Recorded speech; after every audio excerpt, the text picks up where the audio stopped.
Great to be here. I just wanted to offer a couple of reflections. I feel like it's been a big week here at St. Mary's in a lot of ways. And for me, along this line of celebrating the Women's Center,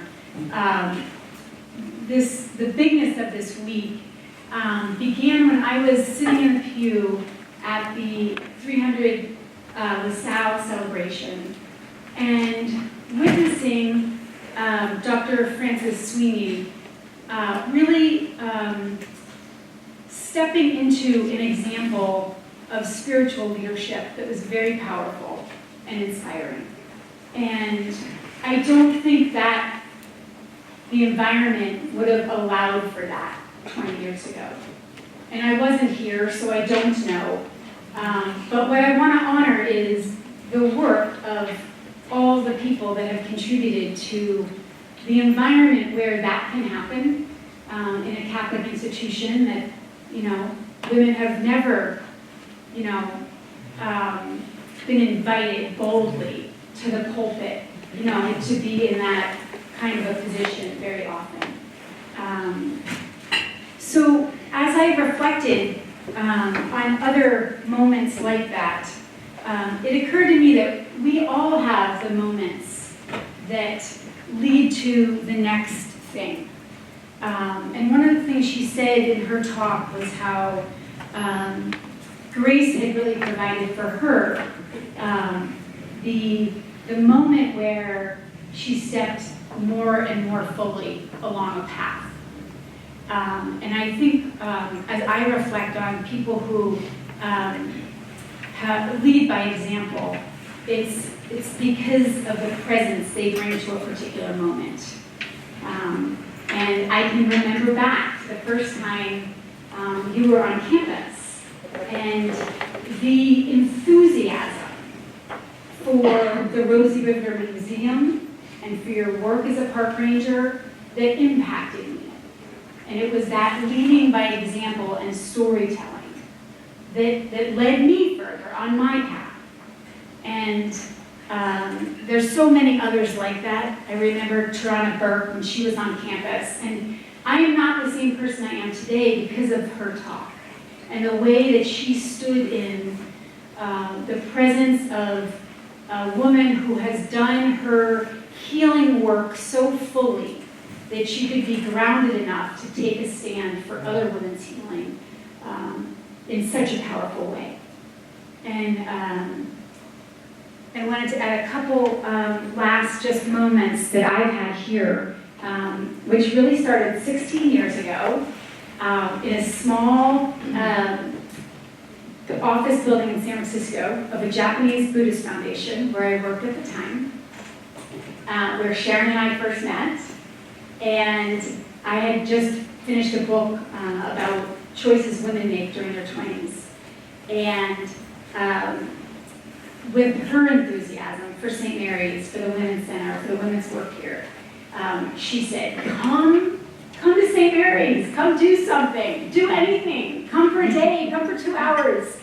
And I accepted that invitation. And that really began a 16-year relationship with the college. And it is those moments where we are inspired by a person's presence and their enthusiasm or passion or authenticity that I think lead us along. And so as I pass on to the next person, I just encourage us all to be reflective today in those moments of someone else's presence that has impacted us in a way that we've walked more fully into our own paths. So thank you for being part of mine. Los Cocuyos, the fireflies. 04. Con los cocuyos iluminando mi voz, with the fireflies illuminating my voice. Montañas, abismo, mountains, abyss. Translations, están mal, are wrong. Locked up in palace rooms, not necessarily wild. En verde fluorescente, in green fluorescent. Todo natural la vista, all natural, the view. The school children never mentioned 0011. Es para usted, is for you, respectfully. El precipicio, the precipice. El don, the gift. Growing ancient, before they could succumb. Used to live in the mango schemes, where my mother, a donde mi madre, con la noción de la emoción, with the notion of the emotion, provocada 100,000 cielos, provoked 100,000 skies, with a cocuyo illuminating her. 0020. Coffee, avocado, soft pearls, meeting other stay-at-home gardeners. Una cadena de cocuyos, a chain of fireflies, merciless. The second poem is titled, Still in St. Louis. Wasn't carrying a name tag on a blue slash collar stiff, eating bananas, fresh blood residue, metal detectors, cluttering, rain boots, buffalo hide left out by Madame Chaudeau in 1814. Historical societies enacted, where are my bath towels? Lost the skeleton that led me into clean historical societies, flashing red, then green, then down Gold River. They're clutching tea bags, riverbed down, hotel brand towels, drenched balsamic, blood, syrup, rust, residue, eyes on faces, slides of 1770. My question, grand dynamic, where are my bath towels? Upper crust of the river city, faces flash on the egg ash walls, left without a blue-white lanyard, vaulting riverboats down the upper Mississippi, mestizo, Creole, droplets dispersing. As the experts chant about faces, about all face cutouts, about my faces, our faces. The third poem is called Many Faces. I'm going to sing, or I'm going to attempt to sing. Oh, say, can you say, continue not to breathe. Don't let them in, that smell of crimson mold. Antiquity in a deluge of gangrene, fluorescent green, on fire wild with that. Oh, say, 1 cent whiskey from the Port Kennels left by dawn in your only white Jordan. The other one held up for ransom at Beretta Point. Say, a McKinley sticking out of your roomiest rose lip gloss, matches from the corner saloon in Spanish italics. Can the horses red with envy of the Franklins that you contort and light up with all the matches in fives?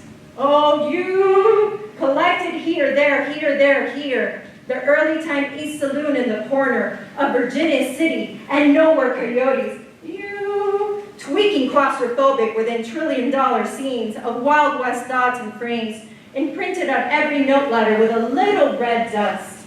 See, choking on vodka plush, the cigarette rages by strangers, pour their china set onto the limestone expectations, sitting in a vortex anchored to the desk assembled by that TaskRabbit. Cortexes of people, what they used to be, all dust, gold, dust, dirt.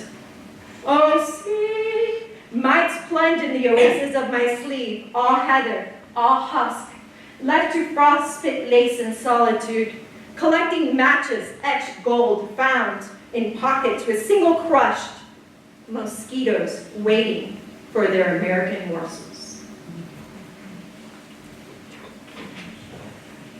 The last one is called Deconstructing Family Fossils. decomposition book, 100% post, consumer waste recycled pages, demolition, moss, lichen, symbiotic. Your cumulus caste systems seeking collision of particle and antiparticle, 5 millennia of this, no one for their daughter. Raise them for your daughters, not letting go. White walker invasive species, 3 platinum reserve dragons unbridling, compulsory wildfires, our origins towards cumulus source roots.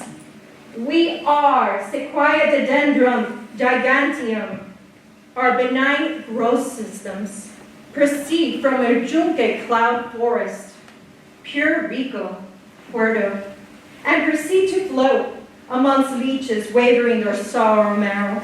We are, while our giant tributary floating. Thank you.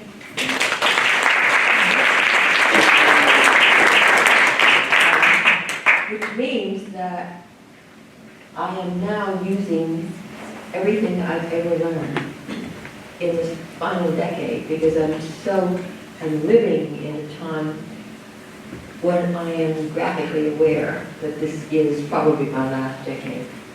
So every moment has to be meaningful. I don't have time for foolishness. Fortunately, I'm involved as my life's work in something that suits this period. It's not only a summation of all the years that I've lived, but it's dealing with some of the issues that carry me from time to time. I was very active in the civil rights revolution in the 60s, but I now have a sense in this final decade of having, along with millions of others, of having helped to create the future that I'm now living in. That's an amazing thing. Because that future, where it still needs work, and will go on needing work. But how I look at it now is so different in this final decade. I remember a time when I was much younger, when I really believed that the Constitution and Bill of Rights were like deeds to property, were entitlements, and that anyone who did not grant my rights was, in effect, not only being un-American, but being ungainly. I've aged to a place where I now see democracy as a process that has to be recreated with every generation. That it will never be fixed. That democracy is the process always of forming that more perfect union. And that its energy for continuance is derived from all of those debates that we're having, all of the balances between right and left, that produces the energy that gives us the strength, the power to move from one generation to the next in keeping democracy intact. I didn't know that even a decade ago.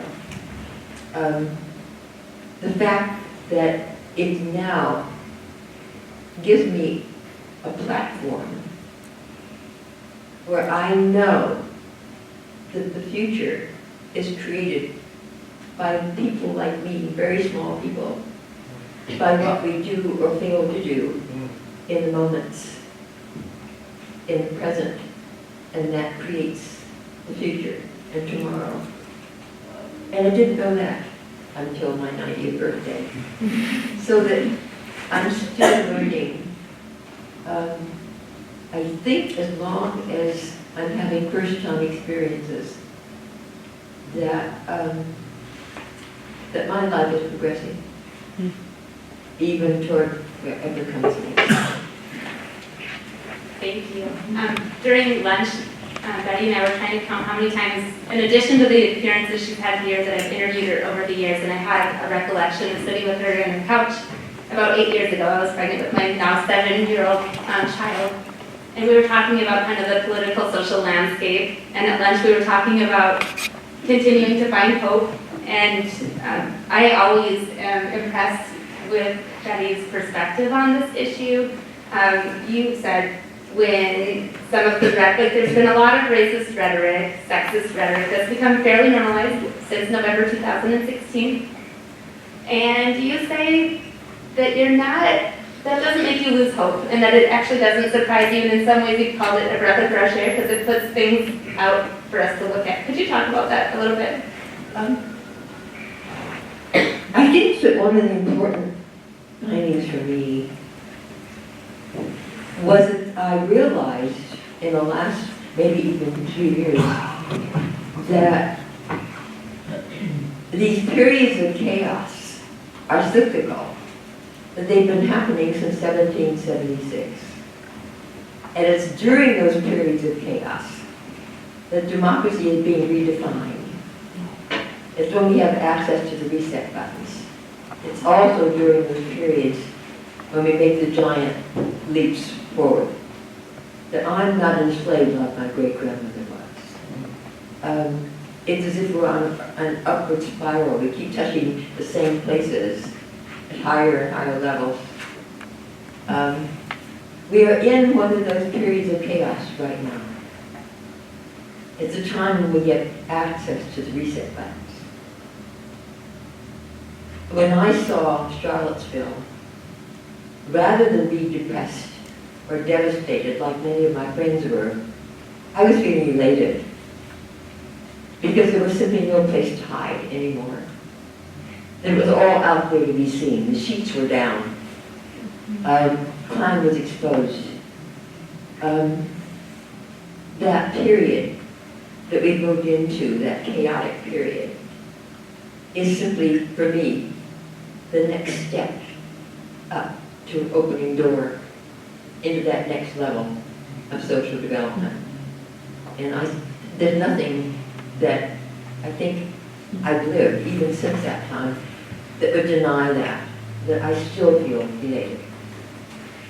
And you have a story about kind of coming of age during the Jim Crow era, and also your great-grandmother had been a slave, and then you were at the inauguration when President Barack Obama was sworn into office. Could you talk about that process?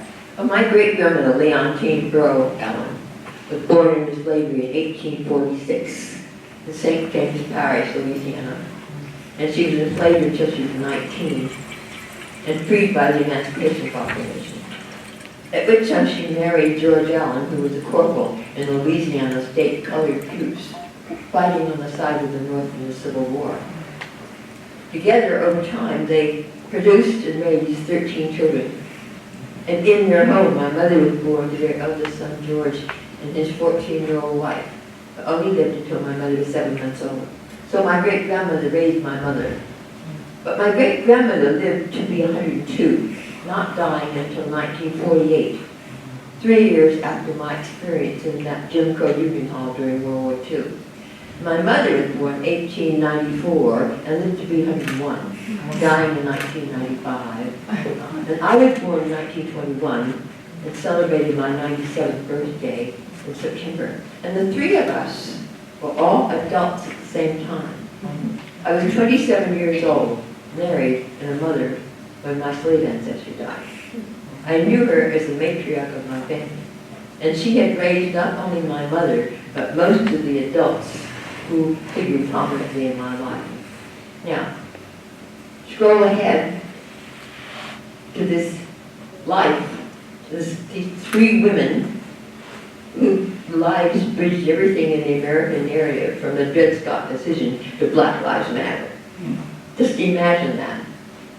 But on top of that, on January 20th of 2009, as a guest of the Department of Interior at the Christmas tree lighting ceremonies in Washington, D.C., I was invited to Washington to meet the Obamas and to participate in that tree lighting ceremony. And when I met the president, as you could see on this film, there was a picture of my great-grandmother in my breast pocket. Here I was, with the first African-American president to hold the office, in front of the Capitol that was slave built, with my great-grandmother along in my pocket. And only I knew that all of that generationally was present in that moment. Can you imagine how powerful that was?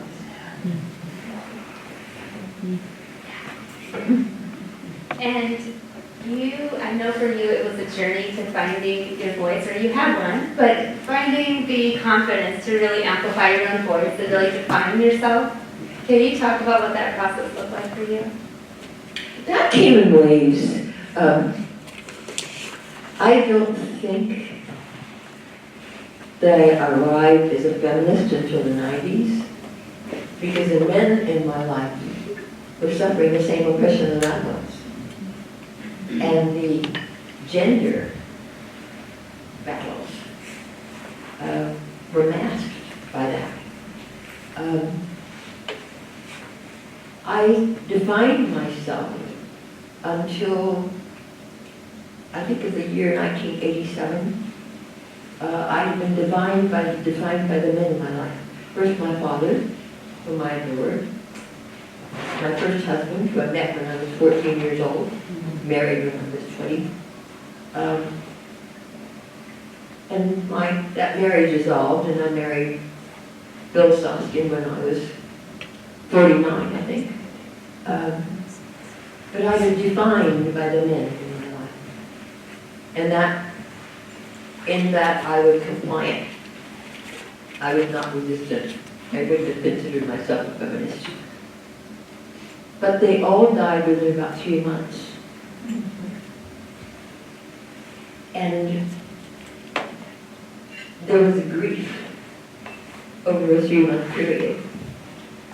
But at the end of that grief, I suddenly rose to a feeling of emancipation, because I was no longer Betty Charbonnet, I wasn't Betty Reed, I wasn't Betty Soskin, I was suddenly Betty. And I had to find out who that was at a time when I was over 50. And I'd been a stay-at-home mother all those years. And began defining myself and identifying myself then as an individual with the right to life of her own. I've been spinning in space ever since then. What did you find when you started digging in? I know part of your story is that there's a redefinition that happens every decade or so, but what did you start to find?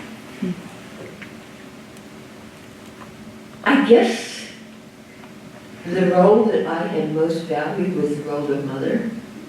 I really, really did enjoy being a mother. I raised 4 children to adulthood. But I had expected that they'd be leaving gradually.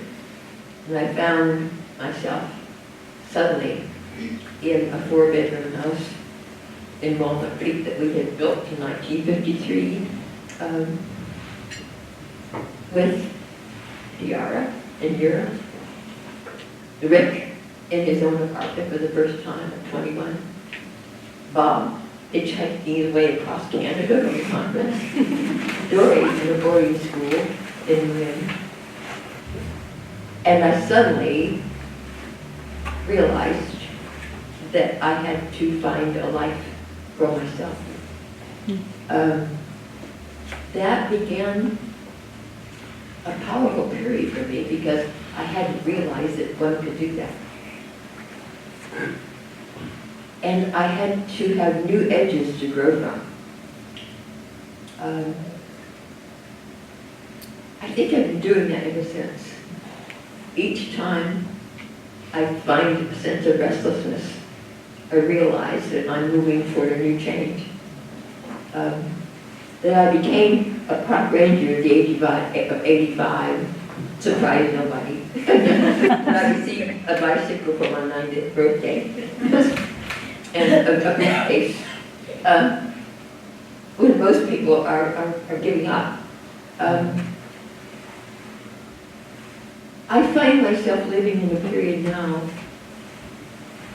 where I'm experiencing Skype sessions with a class in Eugene, Oregon, of high school kids, where I'm sitting at my laptop in Richmond, California, participating in a panel with the annual flower show in Pennsylvania, Philadelphia.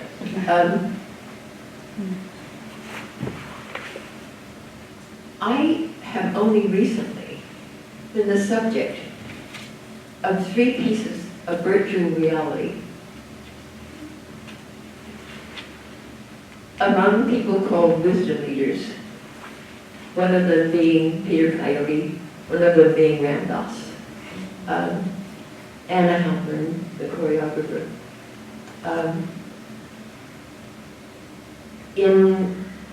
The filmmakers came to my home with one of the 14 cameras that exist in the world that looks like a coffee canister but takes 360-degree images. And I'm told that my great-grandchildren, 200 years from now, will be sitting in the room with me. And I sat and looked with the headset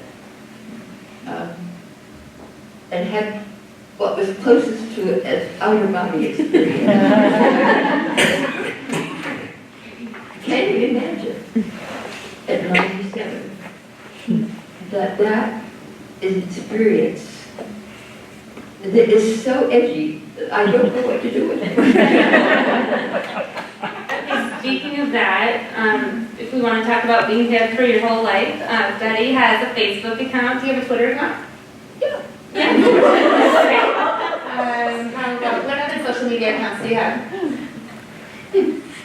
Oh, my fingerprints are all over YouTube.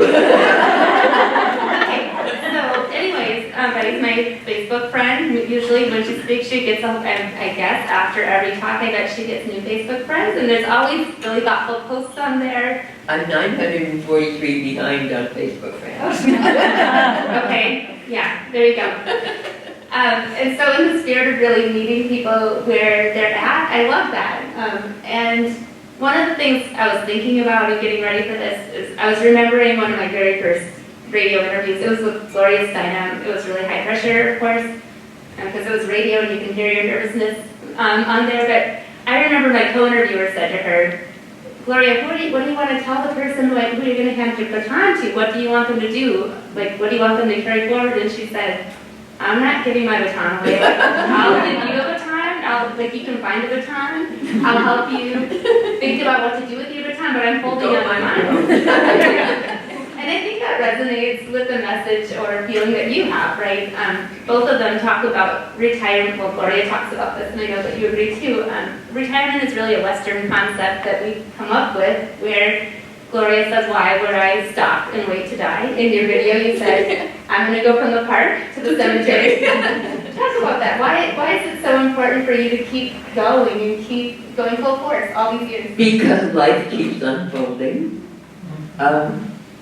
I have no idea where I'm going to wind up, except that I'm still having first-time experiences. I think as long as that's true, I'm going to be propelling forward. I don't know when life is going to end. I'm just hoping that one day I don't wake up. But until then, I'm going to keep living. I think it's interesting that last December, at 97, I was named for a Lifetime Award by Glamour magazine. How do you figure that? And I was also Gloria Steinem's house guest. So, I mean, I just have no going to take me. I just would think I'd started earlier. I mean, late blooming is just not much fun. I just wish that I'd gotten started earlier. And I love that you're cracking jokes up here and that throughout the day that's been a theme that we've been laughing. And I think that for everybody who's doing this type of work, for everybody who's doing social justice work or activism, there's a lot of really disheartening moments and laughter really serves us. I wonder if we could reflect on that, like maybe something that's been like maybe one of the funniest things that you've ever experienced that you could back out in the job world or a favorite memory. Yeah, I think it's very, very, I received another award the other night from the city of Richmond, and my speech was one sentence, and it was, I've aged into a place where I get awards now for being able to tie my own shoes. That's really true. That's really, I have no idea why, but I'm getting words.